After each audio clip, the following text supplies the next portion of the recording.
Coming up next, Never Gonna Let You Go. That's not the lyric, I know.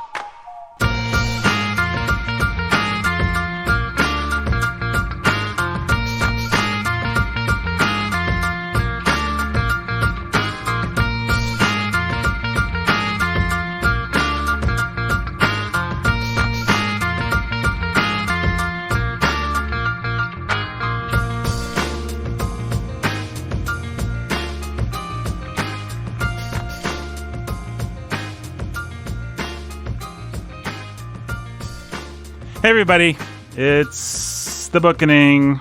That's pretty timely reference, isn't it? The Rickroll phenomenon. You know, I think it's coming back around, number one. That'd be my defense. I've been Rickrolled. I think it already came back around. Yeah, it's probably... I think you're late on the return of the Rickroll. Well, I'm my own man, Jake. The ironic distance Rickroll happened. I am ironically distancing the ironic distance Rickroll. That's how sophisticated of a hipster I am. You're the 1%, man. I am the 1%. I am the 1%. Occupy Astley. Pick up this book or look at this title. Occupiers ought to be occupying Alberson for being 1%. Astley. Oh, oh yeah, I guess the 1% don't get to occupy. No, they get occupied. Okay, well, they can occupy me, I guess. Every time I look at this, I Rickroll myself. My brain Rickrolls me, and I can't stand it, and I'm mad at Ishiguru.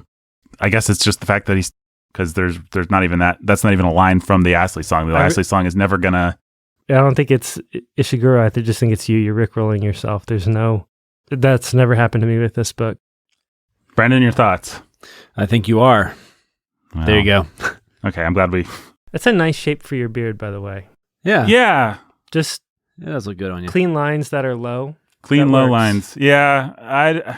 What always happens, and our listeners, I think, need to know about this, is I get to this and then I go past it, or if I could just sort of have it stay here. If there was like a stunting agent that I could throw on my face that would stop it from doing anything except for maybe filling in a little bit, then we'd be in good shape. You know, you can buy these little doodads and just kind of keep it every day. Yeah, I've got a little doodad. I work on it every day, Jake. I do. Okay, well, you made it sound like you just like... I'm not taking a weed whacker to this once a month. Okay. I'm trying. You are working to maintain this length. I'm with working a nice little trimmer. I've got... Okay. I was Christmas gifted 2 years ago a straight razor, which is super fun. And so I use that to just... bleedingly go across my neck, and I think about Sweeney Todd and stuff like that, and that's a lot of fun. But then I have a little trimmer, and I use that to trim. Just maintain that length right there. Yeah, it's tough. My wife doesn't like me to be clean shaven. I don't really like to be clean shaven, but then it's like I can't really grow a beard, so... That length with the lines, it's the clean lines that really make it work. All right, well, listeners, you know what he's talking about. This is a visual medium. You can see me. So what do you think? Write in. Call 1-800-NATHAN'S-BEARD. Brandon? Yeah. What do you think about facial hair? I wish I could grow it better than I can. Yeah. So I do too. I wish you could grow it better than you can. Thanks. I've tried, and it usually is just pretty stubbly. I think it's kind of fun. I've seen you with like almost a mustache, and yeah. I mean, I am, if nothing else, an ironist, as we established at the top of the show. So maybe that's part of my enjoyment of it. But my wife, though, does not like the feeling of a short beard. So yeah, that's the best I can ever do. Well, we should pay all prickly and stuff. I think if I could grow a full beard and have it longer, she wouldn't feel it as much. But alas, the beard gods did not bless my face. Alas, the beard gods did not bless your face. Yeah, genetically, Chastines have just never really been able to grow beards. Well, you know who is my dad can't grow a beard. Jake is like a high priest of the beard gods, or whatever it is. However you get in with the beard gods, Jake. He has a kingly beard. He has a kingly beard. It's really true. Kingly, yes. Yeah. No, it's fantastic. There's not a patch on it, folks. It's just a great full beard. Probably top 10 things I'm jealous of about Jake. It'd be in there at least. I think. I don't know. I'll have to just... Maybe I won't. I don't think I'm going to sit down and try and think what are the top 10 things I'm jealous of Jake about. But I bet... It might not be healthy. Yeah, it doesn't seem like a really good relationship. I don't think it'd be healthy for me to do that with you. So. Yeah, well, let's not. But if I was going to, then I really like your beard. Thanks. Scrupulously maintained to please Mrs. Minsel. Scrupulously maintained to please, well, whoosh, whoosh. Yeah, that's right. As a beard You got should. it, I mean, man. as facial hair. So when I was trying to grow my beard out, there were certain social things happening around the world we live in that made me want to try and grow a beard. And my wife pointed out that my face belongs to her too. So if she doesn't like the beard, I should just shave it off. Fair point. So I did. Yeah, I'm actually not really allowed to go clean shaven. I have seen you clean shaven once. I've been clean shaven exactly one time in the, how long have I been married? 13 or 14 years? I think 14 was the last number I heard, but That sounds I'm not. probably right. Maybe 13. That would be funny 13 and a if half, we I knew don't and know. you didn't. I know, it would be funny. I don't know how so 2007, so 13 plus years. When's your anniversary? May Yeah. of 2007, so 13 plus years. Yeah, exactly one time. And yeah, you were around for that. I was around. Yeah, I remember it. If my wife tries to tell me what to do with my beard, I just tell her to get back in the kitchen where she belongs. Why is she looking? Why is she making eye contact? First of all, Fair And, point. Like, just go back to your muffins, lady. That's what I call her, and that's what I say. Speaking of ladies, the book that we're reading is narrated by one, and that book is Never Let Me Go. It is. Speaking of transitions, we weren't really speaking about transitions. I'm just going to leave and run some errands, guys. Yeah, Jake's running some errands. Oh no, Brandon, are you going to be able to do context without him? I am. Well, folks, we're talking about Never Let Me Go, I'm going to call it classic novel, the new classic novel. It's only less than 20 years old, right? I mean, Yeah. but It appears on the list, many lists of the great novels of the last decade, the last century. So Ishiguro, one of my favorite writers. In fact, he inspired me to start getting my dissertation done again. I guess we should say that here at the top. yeah, he's pretty great. We read him. When did we do Remains of the Day? Was that a few years ago? Remains of the Day, Brandon, I'll just tell you exactly because it'll be kind of vaguely interesting for us to know. Remains of the Day, Bookening. Let's see if I put that into Google. That was episode 86. So yeah, That was a while. Actually, that was part 2. That was episode 87. Nope, that was the movie. That was episode 85. We weren't even 100 back then. That was in 2018. so a couple years ago now. April 2018, yeah. About 2.5 years ago. Yeah, so really inspired me to start. I read all his stuff. I had read Remains of the Day before in a wonderful class on postmodernism with Dr. Samantrai, who actually may end up being my new chair. So we'll see. Anyways, so it's really renewed my love of literature, love of a lot of things too, love of writing, because he's an inspirational writer, and his process makes you realize that if you love literature and you love to write, it's doable. It's within your grasp. He really is an inspirational writer. I'd say Max Lucado, Chicken Soup for the Soul, if people remember those, and Ishiguro. Brandon is making mean faces at me. Anyways. So, Ishiguro. Well, there we go. We already got Brandon's baggage out of the way. Brandon just decided to give his baggage. I did. And I had never read Ishiguro before that point, before that class. Mm-hmm. But read Remains of the Day. I may have seen the movie before then. Actually, it's so vague, I don't remember anymore. Well, as we stated, or as I stated at least, in our movie review, it's not a very good movie, I don't think. Or at least it does not capture anything close to the nuances of the book and what's going on inside the butler's head. Yep. Anyway, Brandon, of course, as you know, folks, is the contextual Texan, and that means he's going to provide some much-needed context on this work, Never Let Me Go, the Bookening's second novel by Ishiguro. Like you were saying, Brandon, this book appears in, I don't think I've seen a list of the great 21st century novels that does not include this book in its top 10, if not its number 1 slot or somewhere very close to the top. Yeah. People love this book. Speaking of love, I love when you give context, so yeah, take it away. Let's do this. So really, his biography is fairly simple. He's still alive. He won the Nobel Prize fairly recently, actually. The Nobel Prize recently has been kind of a strange creature when it comes to literature. They didn't even award it last year. Isn't that the year they didn't even award it, I think? Because there was controversy surrounding the whole it got wrapped up in the Me Too movement, stuff like that happened. He won it fairly recently. And it's interesting because he's kind of one of the only ones that I think deserved it who's won it recently. Right. I do think that he'll go down in history as one of the great English writers of our time.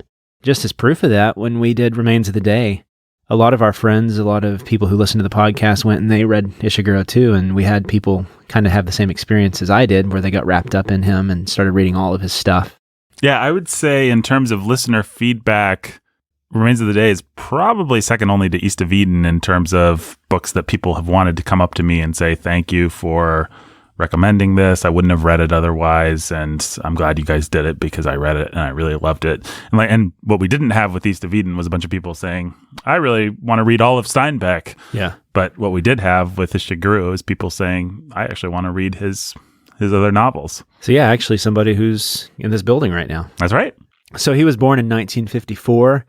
Important things to know about him. So he was born in Nagasaki, Japan.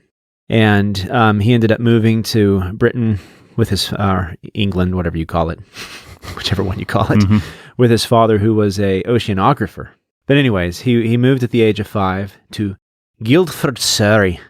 Figured I should bring out my British accent. Absolutely. One of the things he notes is that he's one of these authors who gets to see two cultures from the outside. He didn't really live in Japan long enough to really be Japanese.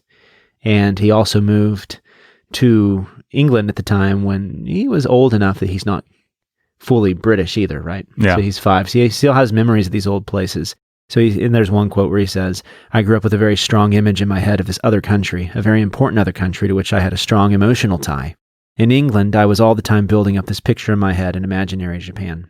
And I think that not really disenfranchised, but just this aspect of his life was very influential in the way that he saw the world and the way that he even sees his craft. So in this one interview from the talks, this interviewer asked him, what do you create first, the story or the world? And he said this, I choose the setting according to the needs of the story. And in fact, this often leads me into quite difficult situations. I often have a story, but I haven't decided where it should take place and which time period it should take place. I feel like I'm location scouting, like on film. Driving around the countryside, the setting, and that includes the time and where it is geographically. That is one of my main tools in telling my story, so I've become quite interested in creating this little world. And then he says music is also very important for my kind of storytelling. In fact, Tom Waits' song was pretty influential in his writing Remains of the Day. And I think we had talked about that with that. In fact, and so this just goes back then to his childhood. He actually became a writer fairly late in life. At first, he was more interested in becoming a musician. And you can find pictures of him with a guitar and stuff, and he sent like samples to record studios and things like that. But so tone and the feeling of the story he's trying to tell really matters to him, even sometimes more than where the story is set. That's the setting kind of comes to him later, which you can kind of see that in his stories. His stories sometimes take on the quality of like a fable or like a realistic fable. I guess in that sense, it has a lot in common with magical realism. Yeah. So he'll have the story that he wants to tell, the tone that he wants to set, and then finally he'll decide on where it should be told. And that's interesting that that's kind of the process he takes. He wanted to be a musician early on, and it wasn't really until 1974, well, even later than that, like in the 1980s. So he was already in his mid-20s at that time when he decided he was going to be a writer. He ended up going to a creative writing workshop kind of school with Malcolm Bradbury and Angela Carter, who are two famous writers from England, and studied with them. And then his thesis in 1982 became A Pale View of the Hills, which was his first novel. And he really didn't become a UK citizen until 1983. But it was during this period that he discovered that he could write and that he wanted to be a writer. That's what he wanted to do. And his first few novels actually, were set in this imaginary Japan. And those would be Artist of the Floating World and A Pale View of the Hills. Both fantastic, fantastic books. And here's what he had to say about that. I'm not entirely like English people because I've been brought up by Japanese parents in a Japanese-speaking home. My parents felt responsible for keeping me in touch with Japanese values. And he says, I do have a distinct background. I think differently. My perspectives are slightly different. After he had those successes, though, he would then, of course, write his most famous work, which was Remains of the Day. And that would be in the late 80s, right around the same time, actually. So he's a contemporary and a peer to Salman Rushdie. So they're writing at the exact same time. Kind of the keys to his writing is these imagined worlds, especially though dealing with personal identity in a postmodern world. Like, how do we know ourselves, and especially our relation to our past? Almost every single one of his novels, and the self-awareness that we have, whether or not we have self-awareness, whether or not we can even know ourselves, right? Are they all first person? That's actually what I was about to get to. Yeah. They are all first person except for The Buried Giant. And so that's kind of the markers of an Ishiguro novel, is their first person stories. And they're always exploring kind of this personal relation with ourselves. As far as postmodern writers go, I think that's why he's so fascinating as a novelist, and even as far as the postmoderns go, one of the best ones, because he takes this approach to postmodernism where he has things to say that are still true. Does that make sense? Yeah. So in other words, as Christians, we know that postmodernism, it can only lead to sadness, and it can only lead to a complete lack of self-awareness. It can lead to nothing.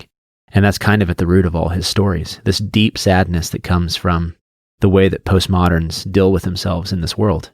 And I think that if Ishiguro has value, even for Christians, that's where it is, because he shows us the truth about what it means to be alive today and to believe the things that even sadly he believes. But he has this awareness that there's an emptiness and a hollowness at the middle of everything. It's like The Remains of the Day at the end, where he's sitting there and he's just met with, what was her name again? Do you remember? Oh, the Mrs. Yeah. Miss. Something. Yeah. Names aren't coming to me today, people. Yep. Sorry. But they're sitting there and he's on the dock with her, or on the pier, and then you have the lights that are involved. And it just shows that this guy, his whole life, has thought that he's understood his sense of duty and responsibility, and yet really has no full awareness of who he is, right? And so it's not. And so what's also interesting about Ishiguro is that he'll write these stories, and so we're always looking for a moment of enlightenment where the character completely understands this about themselves. But Ishiguro will often keep that from his characters. Like, his characters don't get redemption, right? And there's not even like a Flannery O'Connor outside redemption coming in to get them either, right? To judge them immediately in the world. The judgment is their lack of self-awareness. And so that's really, in a nutshell, that's what Ishiguro's stories are about. And they're really fascinating in that sense. Never Let Me Go fits into this. It was written in 2005, so pretty late in his career, and was shortlisted for the Booker Prize. So really what's fascinating about Ishiguro is kind of just to talk about his writing process. So we've already talked about kind of the way he views story. He's a noted cinephile. He loves movies. And so it makes sense that he kind of gets the script first, and then he kind of thinks about setting. Yeah. Even that process makes him very postmodern in that sense. Not even postmodern in the sense that we think about postmodernism, but just someone who's creating with movies and the rise of music the way it is today, and that influences the way he writes novels. Right. And he can't escape his moment in history. So anyways, I wanted to read some stuff just that he said from interviews, because we have the opportunity. He's alive still, and he gives interviews. And so the interviewer asked him, what was your starting point for Never Let Me Go? And he said, over the last 15 years, I kept writing pieces of a story about an odd group of students in the English countryside. I was never sure who these people were. I just knew they lived in wrecked farmhouses, and though they did a few typically student-like things, argued over books, worked on the occasional essay, fell in and out of love, there was no college campus or teacher anywhere in sight. I knew, too, that some strange fate hung over these young people, but I didn't know what. In the Remains of the Day episodes, I talked about this Guardian essay that he wrote, where he talked about the way he went about writing Remains of the Day. And so what he says is that what he likes to do is he likes to try and live in these worlds that he's creating. Once he finally gets an idea of what he wants to do, he'll live in these worlds, and he'll do just enough research to give him the flavor of the time he wants to write, but not so much in research that it just becomes like hard and fast history for him. So he has this fascinating process, and it kind of echoes what C.S. Lewis said about his writing of the Chronicles of Narnia. All these writers who we can hear their process, right, who have told us their process and have been honest about it, that they'll get these ideas for stories, and these stories will stay with him for years sometimes, right? I mean, he didn't publish Never Let Me Go until 2005, but he had ideas for it in the 90s. And so he was just trying to process, what is this story? And then finally, once the setting comes to him, what he likes to do is he'll do what he calls a crash. And this is where he'll lock himself away from like 9 a.m. to 10:30 p.m., Monday through Saturday, and he'll just write the whole time. And he'll say often what he produces is garbage, which that's one of the encouraging things about Ishiguro is he doesn't try to pretend like everything he writes is magic, right? Like he'll write pages and pages and pages, and most of it's just trash. But what'll begin to happen is the story will begin to take shape. And then he'll be able to go back and edit and cut things out. And he's a good self-editor. And he'll get this story that comes out of it. That's kind of the process that he does. Anyways, that's a little bit of background to what he's saying here. So I knew that some strange fate hung over these people. In my study at home, I have a lot of these short pieces, some going back as far as the early 90s. I'd wanted to write a novel about my students, but I never got any further. I'd always ended up writing some other quite different novel. Then around 4 years ago, I heard a discussion on the radio about advances in biotechnology. I usually tune out when scientific discussions come on, but this time I listened, and the framework around these students of mine finally fell in place. I could see a way of writing a story that was simple but very fundamental about the sadness of the human condition. So right there, he knows what he's writing about. By the way, I don't usually do this, but usually we just assume spoilers, and we're going to assume spoilers today as well. But if you, by any chance, don't know what this novel's about, and you're listening, you might, and you're interested in reading the novel, you might read it before you listen to the rest of our discussion. It's kind of fun to have the story unfold for you in this particular case. But we're going to talk about it. I don't make any promises about spoilers here. I just we probably will end up spoiling some of it. Yeah. And so this kind of segues into what I want to do a little bit with context anyways. This next question this interviewer asks him. The novel is set in a recognizable England of the late 20th century, yet it contains a key dystopian, almost sci-fi dimension you'd normally expect to find in stories set in the future, such as Brave New World. And she asks, were you at any point tempted to set it in the future? And so just to take a step back and kind of just, again, give you a flavor of what he has done with his career, this idea where he has like these kernels of a story in his head that he wants to write has led him to write all sorts of stories. So he wrote his two earliest novels, which were set in England, but dealt with kind of Japanese experience, and even the Artist of the Painted World. Artist in a Floating World? Artist of the Floating World. Thank you. Sorry. I was getting it mixed up with the other story. A Pale View of the Hills. I don't know where Painted came from. The Artist of the Floating World, that is set in Japan. But he also, he then wrote The Unconsoled, which is about a kind of a Kafkaesque story about a pianist trying to find where he's going to perform a concert in this city that both knows why he's there, but can never really give him the full picture of things. And so that's like his most postmodern story. And then he had Remains of the Day, which is set back in World War II. And then you have Never Let Me Go, which is set, it's a contemporary novel, but it also has this kind of dystopian sci-fi flavor to it. Then he has The Buried Giant, which is a very Arthurian story. And so people get us up to, how much is it? 1,500? 1,500. Get us up to 1,500 on Patreon, and I bet you'll get to hear another Ishiguro. Yeah, absolutely. You will, and actually just a couple $100 away. So yeah. And so, but that's kind of that's what he does, is he takes these stories and then he'll find a setting that's appropriate to it, and then he'll do enough research to be able to write the story in his own terms, which is kind of cool. I like him for that. I don't know your thoughts on it. Oh, I love it. I think it takes a special sort of talent to do that, because what he does is he fills things in with such rich, vivid detail that you actually assume he did a lot of research. Like, I remember there's this whole thing, I don't remember what the conceit is called, but there's this whole conceit that he just made up for Remains of the Day, which is like the butler's registry or something like that. And it seems so specific and so that book, right? Yeah, the book. And he just made it up. Yeah. Which in another author's hands would just feel like such a phony cheat. Yeah. But he does it with such care and tenderness, and he has just the right way. It's like the song that he made up, this cassette tape. You look it up. I mean, I assume a lot of people like me, when they got done reading this book, wanted to listen to the song, and the song, spoiler alert, doesn't exist. Yep.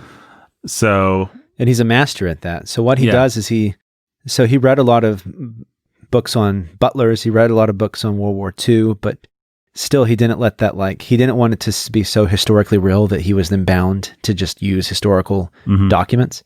So he made up things that suited his story that could have existed during that time. He's able to ground his flights of fancy in enough real, well-observed detail that it feels as if he'd researched it, as if he just found this thing. Which I think is the way that, as wonderful as Salman Rushdie is, I do think this is why Ishiguro in the end is better than him. Because Rushdie, you always get the sense that you can always tell when Rushdie's just making things up, right? Yes. And he does have a lot of historical details in there, but he's also making just up all this sort of stuff. And there's a Dickensian quality to it that's really fun and stuff. But Ishiguro's he's the more mature artist. I think so. Well, and Rushdie's always doing something that I am hit and miss on with postmodernists, which is, at the end of the day, you're not sure whether Rushdie actually knew what was real or not in his story. With Ishiguro, as much as it plays with ambiguities, at least in the 2 books that I've read, as much as he likes to play with these postmodern ambiguities, you always get the idea that there is a concrete reality, there is a story, and that if you just had a God's eye view, you could see it, even though you're not getting that view. It exists. Yeah, and one of the other things I love about Ishiguro, to go back to his, Rushdie is a really good comparison point. Yeah. So what you said about Rushdie doesn't know where the real versus the fictional kind of ends. And you're not really meant to know yourself at the end of Yeah, and you're not book. meant to know, but also there's a lack of earnestness to Rushdie that Ishiguro, even if all these things don't matter, it's because they're serving some essential thing he wants to communicate to you. Yes. Right? With Rushdie, it's just the fun of the story, which is valuable in itself. And that's kind of the essence of every Rushdie story. So there's that one that about what was it? My brain is not working today. But the one about the father telling the story. Haroun and the Sea of Stories. Thank you. Which is really good idea. It's elaborate and the story's fun. But in the end, when you get through with Rushdie, you don't, other than the game that was played, you don't necessarily feel like there was a whole lot that was said to you. Right. Is that fair? Yeah. But with Ishiguro, on the other hand, you get the sense that there's something that he wants to tell you. And actually, a friend of ours, he probably wouldn't mind me saying his name, Jody, from My Soul Among Lions. He said he's read multiple Ishiguro novels now. And he said to me, he loves Ishiguro, but it always seems like he wants to tell the same story. And I think that's a fair point with Ishiguro. I do think that he's kind of driven to say the same thing. But if you think about it, a lot of the great writers from the past are kind of doing the same thing. Absolutely. Right? If there's anything about Tolstoy, it always seems like he's wanting to tell you the same thing, right? He tells you different stories that surround it, but there's like one thing Tolstoy wants to communicate to you. In a sense, so does Jane Austen, right? Yeah, absolutely. And so now maybe Ishiguro doesn't do it quite as artfully as them. I think that's up to debate. But maybe where Ishiguro is a little different than some of the authors you might know is that he tends to evoke a similar tone. Exactly. And I think that's what Jody was saying. And so there's like a variation on a theme with him, right? So either you really like what he's trying to say or it might get tedious. And that's a fair enough criticism of him. I don't know that I'd want to read all of his novels in one shot. He's enough of a specific flavor, a wonderful flavor, but enough of a specific flavor that I'd want him to be part of a more well-balanced literary diet. Yeah. And so, and that's fair enough. And that's kind of, I think, what will keep him from ever, in my opinion, rising to the level of some of the greatest masters. But still, he's wonderful. And so anyway, all that's a little bit of background to read his response. He said, I was never tempted to set this story in the future. That's partly a personal thing. I'm not very turned on by futuristic landscapes. Besides, I don't have the energy to think about what cars or shops or cup holders would look like in a future civilization. Right. And I don't want to write anything that could be mistaken for a prophecy. I wanted rather to write a story in which every reader might find an echo of his or her own life. I wanted to paint an England with the kind of stark, chilly beauty I associate with certain remote rural areas and half-forgotten seaside towns. Fair enough. Yes, you could say there's a dystopian or sci-fi dimension, but I think of it more as an alternate history conceit. It's more in the line of what if Hitler had won, or what if Kennedy hadn't been assassinated.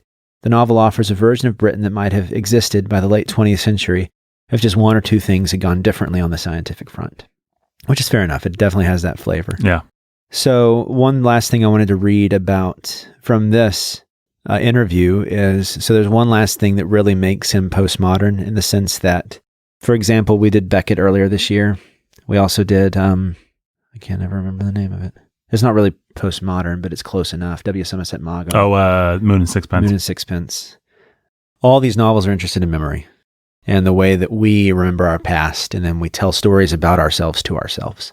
That's kind of one of the big postmodern conceits. If anybody ever tells you, like, this is what postmodern literature is, that's one of the things they're going to say, is it's about characters who try to remember their own past and then try to tell themselves stories about their past, whether or not they're true stories, so that they can make sense of who they are today.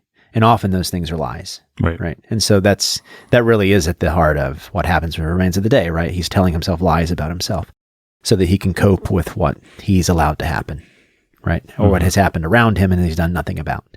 That's, in a heartbreaking way, what this novel's about, too. Absolutely.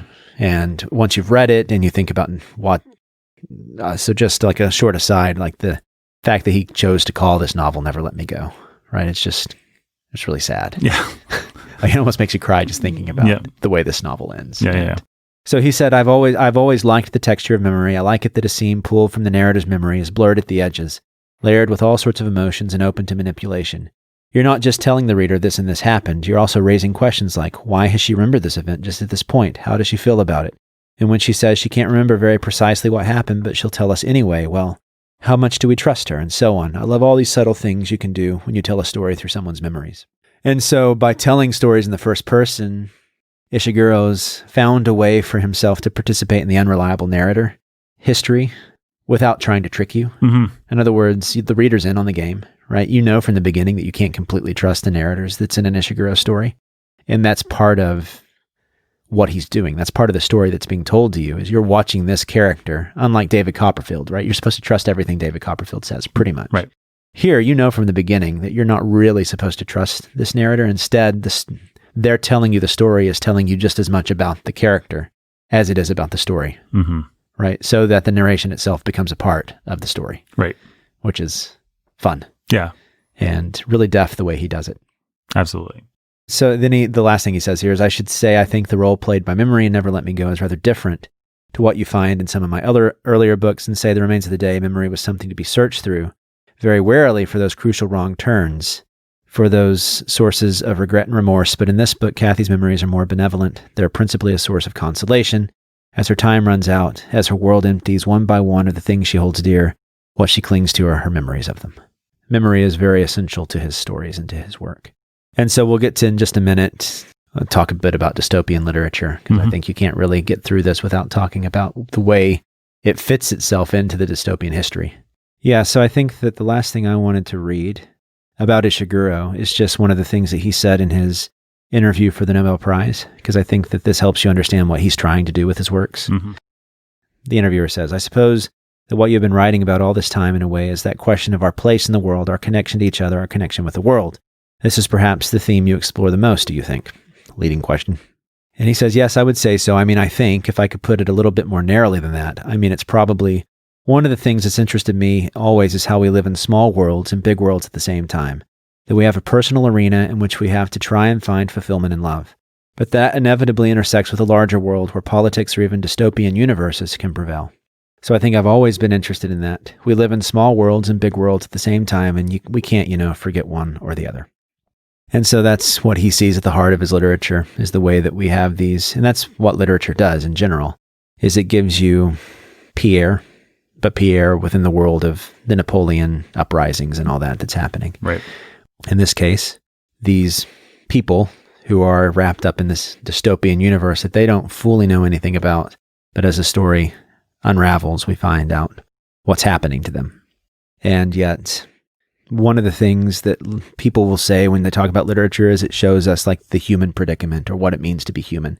And that's at the heart of literature, because think about it. I mean, we're all still living our lives at home, the relationships with friends, with our children, with our wives, all these things. And they're all intensely personal, and yet we're all wrapped up together in this quarantine that's happening, right? And everything that's happening with that, and then the other social movements that are wrapped around it.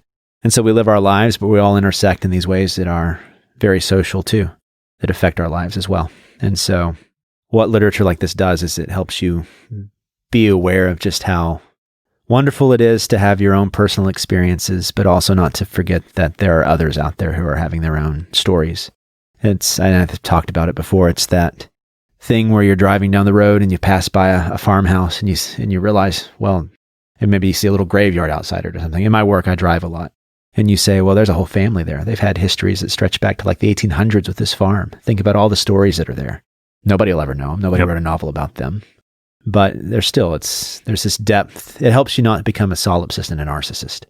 And I think that's, in the end, what's so wonderful about Ishiguro is, as we saw with Beckett, postmodernism, and a lot of, even with, for example, I think Rushdie, to an extent, he's all about the storyteller, which always comes back to him, Rushdie. And so this is actually, as I've been thinking about my dissertation, one of the things I've been trying to think about is like the question of the author within this world. What I love about Ishiguro is that his answer to this sort of solipsistic, narcissistic impulse of postmodernism is he draws us back to realize that we have our stories, but so does everyone else, right? And that's kind of his inoculation against the deep narcissism of postmodernism, is to make you sympathize with others. And so, anyways, that's one of the reasons I like him quite a bit. Yeah, me too. So, this is a dystopian book, and we've done dystopian literature before on the Bookening. Well, we did Fahrenheit 451, so I guess that fits the bill. I don't remember how much we actually talked about the genre. Yeah. Or subgenre, whatever you want to call it. Well, dystopian literature, as we see it now, it's a take on utopian literature. Earliest instance of that would probably be Thomas More's Utopia. But it's always about, typically in the future, and it's about a society that's frightening, terrifying, and it's usually because the government has done something, right? The government has some sort of power over us. And so this has deep roots, but so it goes back as far as the 1900s with H.G. Wells. But really, surprise, surprise, you see the rise of dystopian literature right around the time of World War II, in between World War I and World War II, as you had the rise of really dystopian states. And so people were thinking and imagining, well, if these countries continue to exist, what will the world be like? And so you have, in 1930s, Brave New World with Aldous Huxley, which we may be doing soon, sometime in the future. Yeah, we've talked about it. Who knows? One that we are doing later this year, 1984. Yep. By George Orwell. And you had, in 1945, Animal Farm, his other novel. And then 1949, you had 1984. And so these are all right at the time of World War II. Interestingly enough, guess what else was published in 1945, which is a dystopian piece that I did not talk about dystopian context for because I didn't do the context.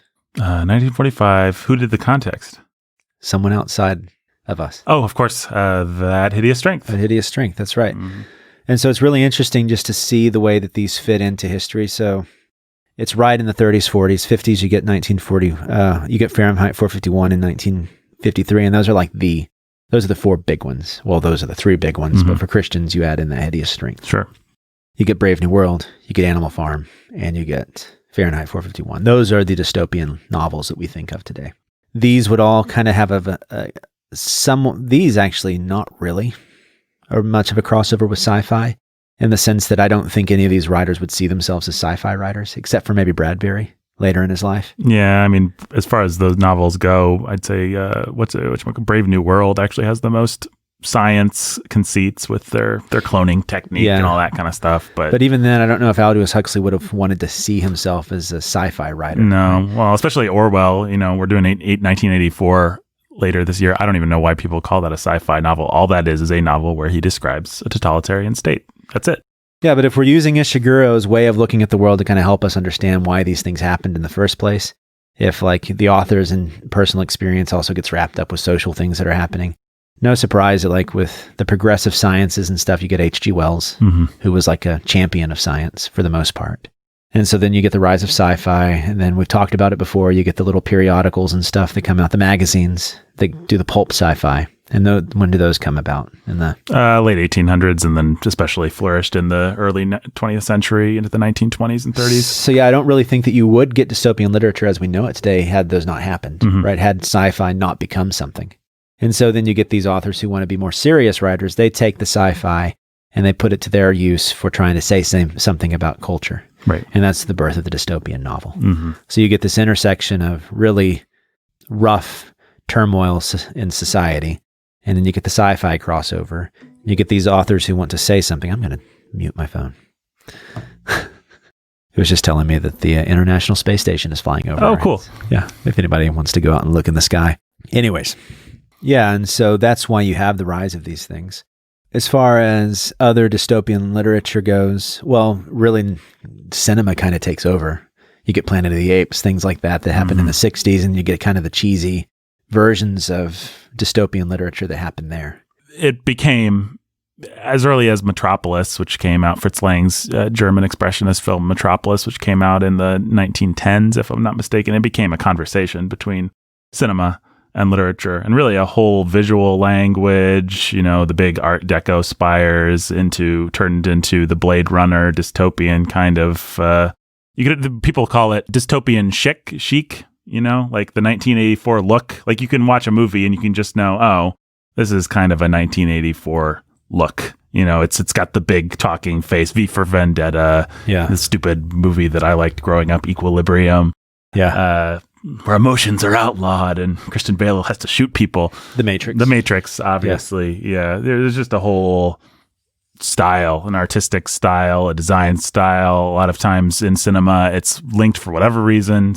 I mean, I'm sure we could figure it out if we wanted to take 5 minutes, but it's linked to film noir, to detectives and shadowy buildings, to corporate intrigue, to, Blade Runner's probably the archetypical one of our generation or of the last 50 years. And these are always, they have that noir-esque feel to them, and they always are. Dystopian literature cannot escape being somewhat political, because absolutely. That's the whole point of it. It has to be something that these people are fighting against or something that's controlling them. And that's always the government. And obviously that has huge intersections for us today, right? I mean, I'm sure that because of what's going on now, eventually another dystopian novel will be written based on this. But sometimes they can be more literary. So another example would be The Road. That's definitely one of the more recent dystopian pieces. Well, the way that I would distinguish it is this.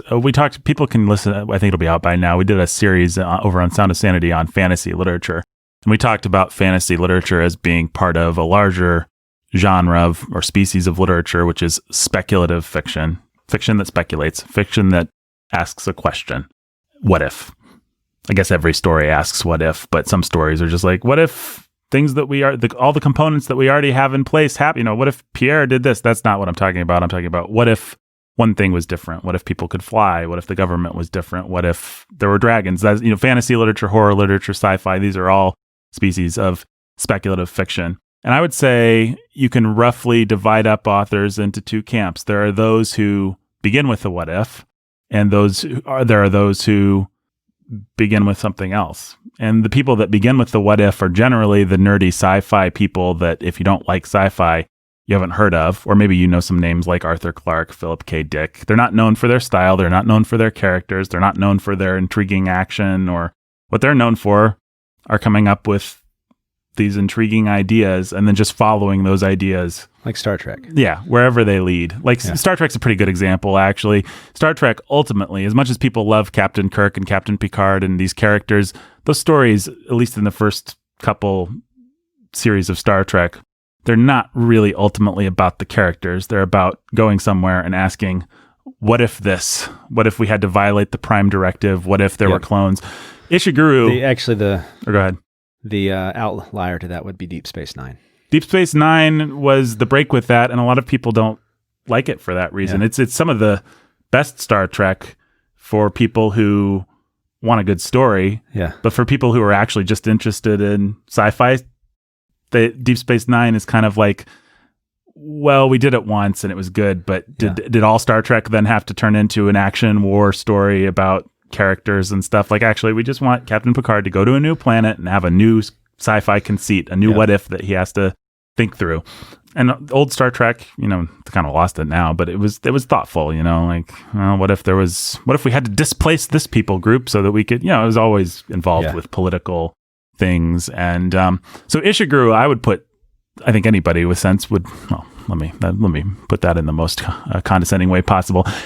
He's not ultimately a speculative fiction writer. He did not start with what if. He started with a tone. He started with, we know exactly how he started because he told us, and Brandon's recounted it for us, but he wanted to write a story about these characters, and he found the sci-fi conceit that would work. And it's an hoary old sci-fi conceit. Like, all right, spoilers, clones.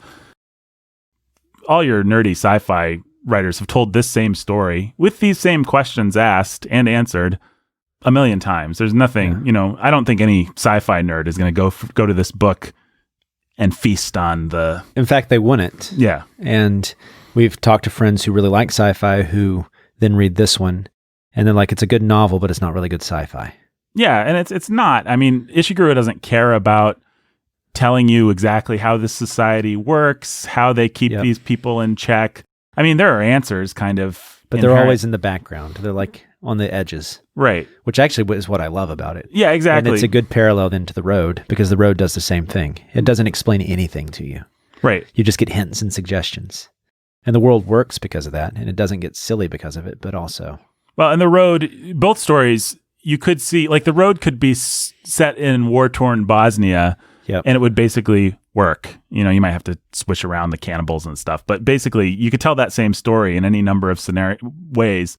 Same thing for Never Let Me Go. You could tell a story where a bunch of people are going to die young in order to serve society and find a different conceit for it, and it would be just fine. And that's all Ishiguro really cares about. He doesn't care about the sci-fi of it all, which is fine, but you just have to, again, we talked about this on our Sound of Sanity episode about fantasy, which you can go and listen to. You have to know what you're looking for. Yeah. Like Brandon, I don't think likes fantasy or sci-fi that much. I don't. And so... And I will like we're in the middle of reading Dune right now. Mm-hmm. And it's fine, but it hasn't really gripped me yet, you know? Yeah. Well, and a lot of people who are just like, I want to see what the ecological systems of the planet Arrakis, like, people really care about that stuff. And I know, and I'm enjoying it enough that nobody needs to worry. It's not going to be another whatever that was. I think there'll be a decent amount of positive energy on Ready it. Player One. Yeah, it's not going to be Ready Player One. It's not going to be A Wrinkle in Time. Nobody needs to worry about that. Brandon's come far enough along to realize that not everything has to be for him. Please, Brandon. So, Your Honor. But what I love about this novel in particular is what you were saying. It takes this idea, this conceit, but it still makes it about the characters more than anything else, about the regret, the sorrow that this causes them because they have to do this, right? Mm-hmm. Because they live in this world. And so that's really what interests Ishiguro more than the questions of the society that's around it is. Which means that in the end, I think that he gets a lot out of this, that if it was just about the society would be clunky and weird, like like Fahrenheit 451, right? A lot of what we didn't like about that book, even though it's fine. Right. A lot of the problems in that book comes with the way that he tries to deal with this social question, right? This problem, this government. And Ishiguro, in not really dealing with that, I think comes out with a pretty potent criticism of us. Well, Bradbury's actually a really good counterpoint, because what Bradbury's doing is he is actually starting with that what if, and he's building a universe, and the universe is silly and the characters are silly, except for as an evocation, as an answer to that what if. Yeah. You know, they work as a fable answering one question, which is what if there was a world that burned books? Yeah. But they don't really work as, like, you know, you don't care that much about learning about Montague and his wife, and I guess the fire chief guy is kind of interesting. But the depth of the character story, it doesn't really go anywhere. No, it's all in service of a simple fable, and it's fine on that level. If you're looking for something else, you won't get it, and you have to be okay with that. And Jake's back now, and I think despite Ishiguro, he did end up, and we'll probably talk a lot more about this as we talk about the novel, he did end up writing a fairly powerful book on what we are like today and what our society has brought us to and what we allow to happen. Right? Yeah, I think so. Yeah. And so... But no biomedical person in the field is going to be like, well, I've decided what I need to do about cloning now. Like, that's not what he's interested in. Not really. Yeah. And so, so that's where he fits. That's kind of his take on dystopian literature, is he uses it as a nice backdrop, but really in the end, that's not really what interests him the most. And so I think that's helpful. Yeah, I hadn't thought of it that way. The only other novel on this list that I'm seeing here that would probably be worth mentioning, just because you guys have talked about it, is apparently The Handmaid's Tale. In 1985 fits into the dystopian scheme as well. And that's where someone said, you know, what if this thing patriarchy really took off and became big government? And so... And with the Me Too movement and all that, you see why that has kind of had a resurgence in the last, because nobody had really even cared about The Handmaid's Tale for like 20 years or even 30 years. And then Harvey Weinstein, and then everybody cares. So, well, it can kind of show you. So in that case, these what if questions, like these little sci-fi, the novels that just are the what ifs, if they're not really, really interesting what ifs, if they're like just boring, people have done this before what ifs, they can be forgotten until society kind of makes it where they become relevant again. Right. Right. So, well, what is nice is we have all these tropes Or it's out. convenient to pretend like it's relevant. Yeah. Yes, exactly. yeah, It's politically There you go. expedient to pretend like it's relevant. That's the best way to say it. But what I think both Cormac McCarthy with The Road and Ishiguro with this novel, what they both have done that's nice, and I think you should do, it's what Shakespeare did with all the tropes that he used to write his stories, is they're like, well, we've got all these tropes, we've got all these ideas just like hanging out, and a bunch of hacks that don't actually care about characters and plot and atmosphere and stuff have done them. I'm just going to assert the right to take it Use and make them. it literature. Like, there's no reason that I should be scared to tell a clone story. Yeah. Like, And I can just grab the hoariest old. I mean, clone stories have been around. You know, Brave New World is one. What is that? 1930. Yeah.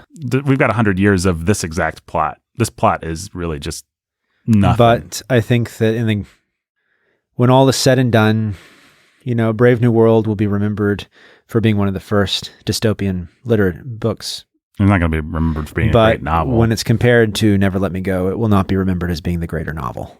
No. Right? Ishiguro will be remembered for having written the greater novel because he does the things that all the great writers we've read, Austen, Shakespeare, Tolstoy, all these guys do, which is they tell the story, but really in the end, it's about they make these characters live. Yeah. Well, So, I mean, if you want to and make with some great space style. for Brave New World, you could say, which one's going to be remembered as better sci-fi? Well, sure, of course, Brave New World. It Yep. has a fully thought out world. So do lots of things that don't hold up to Brandon's standards for what makes a great Just novel. like in the end, what might be considered the greatest work of historical fiction. Like if you're just thinking about what has historical fiction become today, Mhm. it probably wouldn't be War and Peace, but still, it's the better novel. It is the better novel. So And the better people are the people that support us on patreon.com/the Bookening. And I say we shout out the people let's Who- shout out the people. are worthy of a shout out. Yeah. Man, I made it sound like there's a real hierarchy there. I love everyone. We love everyone. We understand not everyone can support the Bookening. But today we did go through everyone who could get a shout out, and we're only going to do the top 10 that we thought were worthy of it, right, Nathan? Are we? No.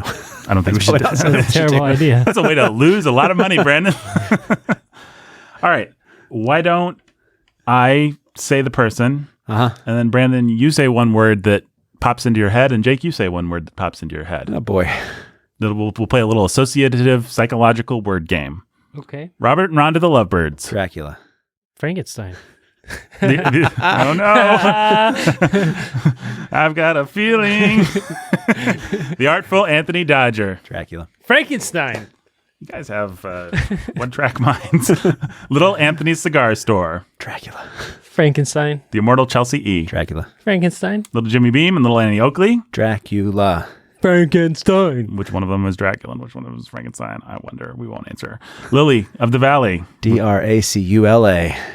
Frankenstein. Dracula, that's his name. Can't spell Frankenstein, so Andrew Nestor, the Lovebirds. Dracula. Frankenstein.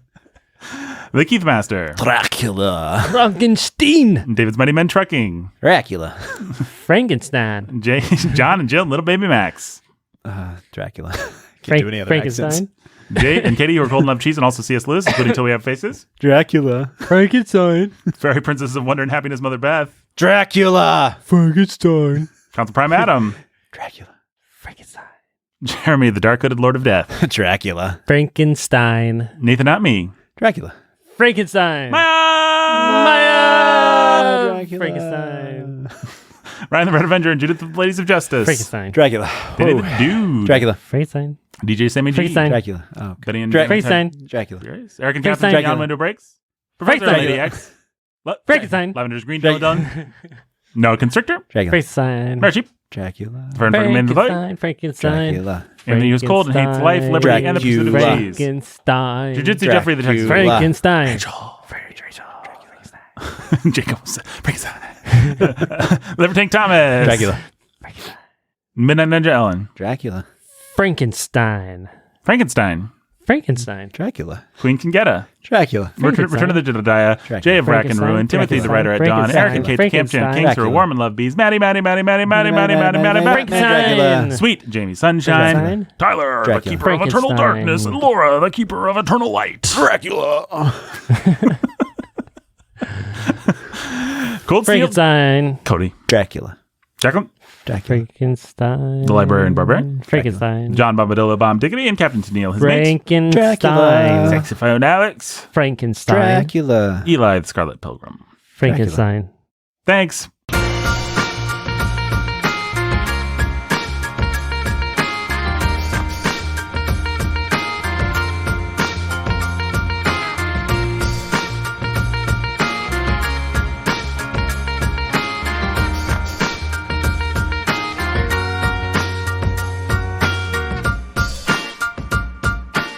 Bookening today, produced by me, executive produced by Jake. Go to patreon.com/The Bookening. And hey, leave us a nice review. We could always use another review at, wherever you listen to your podcasts, iTunes, whatever. Yep. Leave us a nice review. In fact, we'll do our classic thing and tell you what to say. Will we? Yep. You Are Frankenstein. now you Frankenstein. go. Dracula? You are Frankenstein. Now you Frankenstein. Go Dracula. And listen to this podcast. It's great. The hosts are charming. And you'll learn a lot about literature. Hey, that's the show. Goodbye. Bye.